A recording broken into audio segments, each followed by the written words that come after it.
we on video? We are, not yet. But hold on, I think it's it's video. videoing. Go ahead, it's videoing.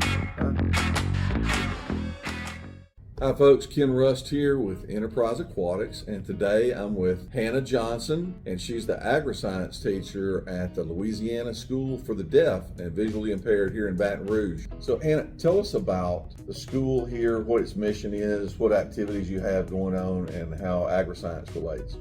So I am the agri-science instructor here at the Louisiana School for the Deaf and Visually Impaired. Because I am a CTE teacher, I teach both schools, so I'll have students in different blocks. And my biggest thing at school is we are working on doing a really big farm to food table concept with my classes and our Pro Start classes.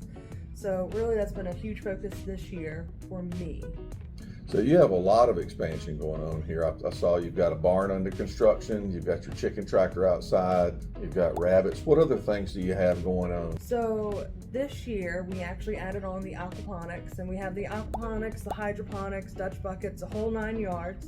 We do have the barn. We're about to be starting on fencing, hopefully next week or so. And then we're also working on opening up meat processing. That way we kind of have a full circle model. Everything that our students are working on or growing or raising will eventually be processed and harvested and consumed or sold. So this was the year that you added aquaponics to the program. How's that experience been? How are the kids excited about it? Is it working well for you? The kids are loving it. I always have a few students that kind of find their area, I guess you could say, and they really get into it, and that's the one thing they really look forward to all day, every day.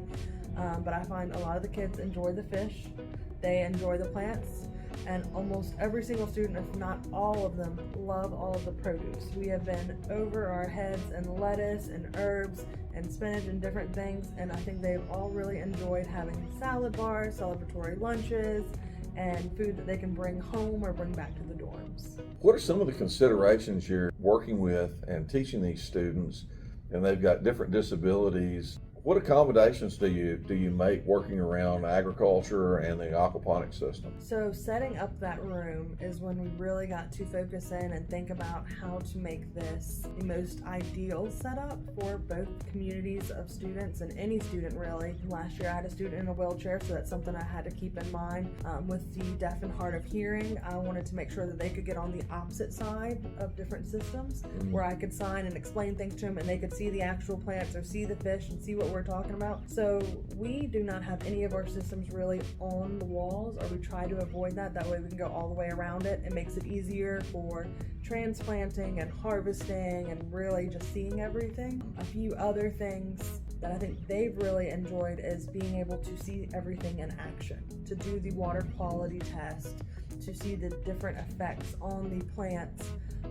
And sometimes I'll let them fail, because with the hydroponics and aquaponics, it is such a quick turnaround that we can completely cull a batch of something and just feed it to our rabbits. Oh, But they that's can really see nice. the effects. Like if we really don't do what we're supposed to and hold back, what will happen if we don't give it enough sunlight, if we put these grow lights on for too long every day, the tip burn and different things. I'm a teacher at the end of the day, so I will let them fail. I'll let them experiment. If they want to try something, even though I really don't want to, I'll let them. It's kind of letting them see it and experience it firsthand so that they can tell the other students or the other kids, like, hey, no, we can't do that. Hey, we need to harvest this today. Hey, Leadership we need to development. adjust the grow light settings. Yes, the students become leaders. They're always telling me how to run things, and I let them run with it. You went down to the Urban Aqua Farm in Marrero and had a training down there. Was that helpful? Yes, super helpful at the training center.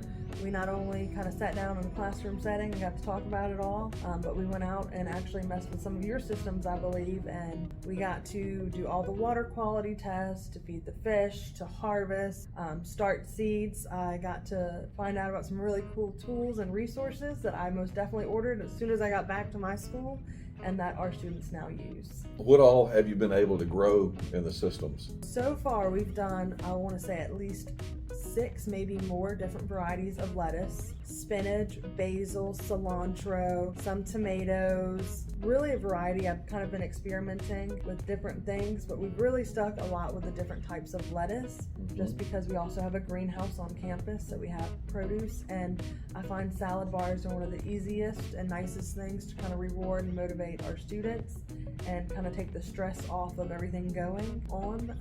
Especially with us being a newer system, we're really focusing on that water quality and our fish health. As much as we've enjoyed experimenting and doing the different things, we've really focused on different varieties of lettuce. Well, I really appreciate you visiting with me today and telling us what's going on here at the Louisiana School for the Deaf and Visually Impaired and how the aquaponics has been incorporated. No problem. We enjoy having y'all and can't appreciate y'all enough and thank y'all enough for everything that y'all do for us. It's our pleasure. Thanks. No problem.